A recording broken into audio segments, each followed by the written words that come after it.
Linkia est une association de protection de l'enfance. La protection de l'enfance, c'est quoi? C'est une compétence départementale déjà, pour commencer. C'est-à-dire que sur tout le territoire national, ce sont les présidents de département qui ont la main sur ces politiques publiques. Et on accompagne et on accueille des enfants. Alors chez nous, un enfant, c'est de 0 à 21 ans.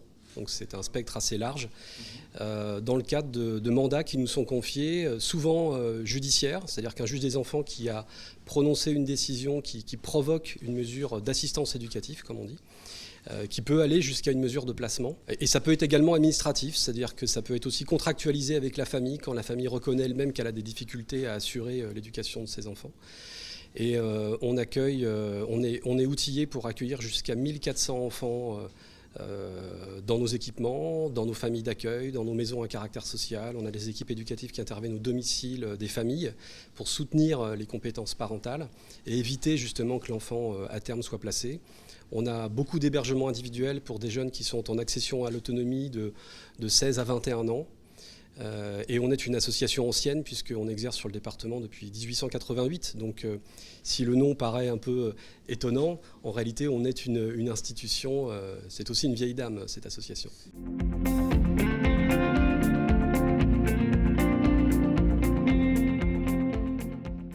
Alors déjà c'est valoriser nos activités parce que la protection de l'enfance c'est une mission d'intérêt général, c'est une grande cause nationale aussi, c'est-à-dire que ça traverse toutes les couches de la population, avec évidemment une prégnance un peu plus importante au niveau des populations les plus précarisées. Il y a un lien de corrélation assez évident entre protection de l'enfance et puis précarité, et dans une société où la précarité est quand même assez croissante.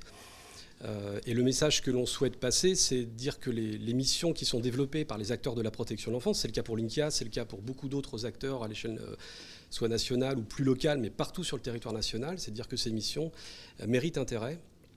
Et donc on travaille beaucoup chez Linkia et dans nos réseaux nationaux à valoriser nos activités, c'est-à-dire à organiser une communication positive sur les réalisations des acteurs du champ associatif.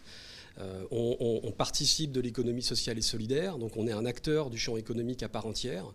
L'association emploie 550 salariés, enfin tout ça c'est une réalité, c'est plus de 7000 enfants qui relèvent de l'aide sociale à l'enfance. En volume d'activité, si on devait raisonner un peu comme dans le champ de l'entreprise en volume d'affaires ou en chiffre d'affaires, on représente à nous seuls 35% à peu près de l'activité départementale, parce qu'il y a un morcellement associatif assez conséquent localement.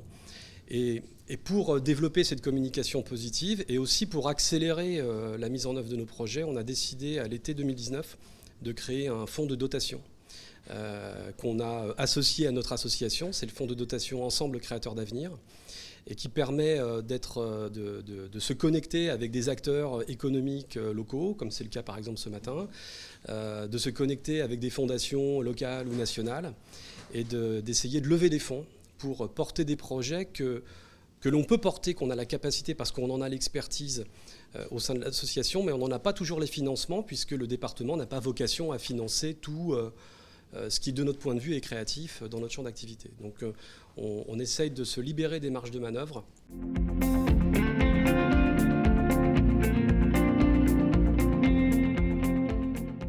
Alors, on a eu des dons matériels. Alors, la crise sanitaire nous a beaucoup aidés. On a beaucoup d'entreprises qui nous ont aidés pendant cette période. Il faut quand même se rappeler d'où l'on vient, c'est-à-dire l'absence de masques. Donc, on a eu des entrepreneurs qui nous ont fait don de visières, enfin, des choses comme ça. On a eu énormément de dons en équipement de protection, en solutions hydroalcooliques, etc. Enfin, on a eu beaucoup de solidarité de ce type-là. Donc, ça, c'est ce qu'on appelle les dons en nature. Et puis, il y a plus ponctuellement aussi des contributions réalisées par des entrepreneurs ou alors des collaborateurs qui interviennent dans les entreprises et qui peuvent nous délivrer bénévolement leurs compétences et nous accompagner bénévolement sur un certain nombre de projets. Et ces actions-là ont vocation à être soutenues non pas par les dotations publiques que l'on perçoit pour nos activités de protection de l'enfance, mais financées par on va dire nos énergies créatrices où on va vers les entreprises ou des donateurs privés qui nous soutiennent et l'argent collecté est directement fléché vers ces initiatives.